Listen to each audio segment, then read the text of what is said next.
વધુ એક જર્જરિત ઇમારત ધરાશાયી થઈ હોવાની ઘટના બની છે। જામનગરની સાધના કોલોનીમાં જર્જરિત બિલ્ડિંગ ધરાશાયી થવાનો ત્રીજો કિસ્સો બન્યો હતો। એક જર્જરિત બિલ્ડિંગનો અડધો હિસ્સો ગત રાત્રિએ એકાએક ધરાશાયી થઈ જતા ધડાકો થયો હતો અને આસપાસના વિસ્તારમાં ભારે ગભરાટનો માહોલ ફેલાયો હતો।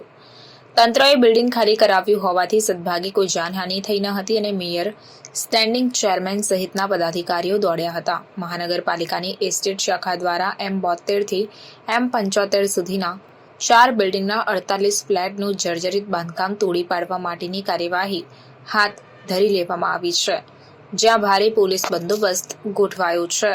આજરોજ જામનગરમાં વોર્ડ નંબર 16માં આવેલ સાધના કોલોનીના M73 નંબરનો બ્લોક પોતાની મેરે ધરાશાયી થઈ ગયો। તેઓ ફોન આવતા આ વિસ્તારના કોર્પોરેટર પાર્થભાઈ કોટડિયા, માવીસિંહ તેમજ આ વોર્ડની ભાજપના સંગઠનના બધાને મેં તાત્કાલિક જાણ કરી અને અમે અત્યારે સ્થળ ઉપર આવ્યા છીએ। સદનસીબે આ જે આવાસમાં જે લોકો રહેતા હતા કોલોનીમાં એ પહેલાંથી મહાનગરપાલિકા દ્વારા ખાલી કરાવવામાં આવી ગયેલ, જેના હિસાબે કોઈ જાનહાનિ થયેલ નથી અને જે આ બ્લોક છે એને ડિમોલેશન કરવાની કાર્યવાહી સતત ચાલુ કરી દેવામાં આવશે।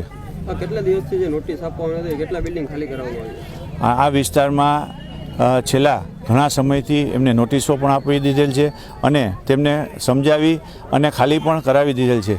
એ ખાલી થઈ ગયેલના હિસાબે સદનસીબે કોઈ અંદર હતું નહીં, જેના હિસાબે કોઈ જાનહાનિ થઈ નથી।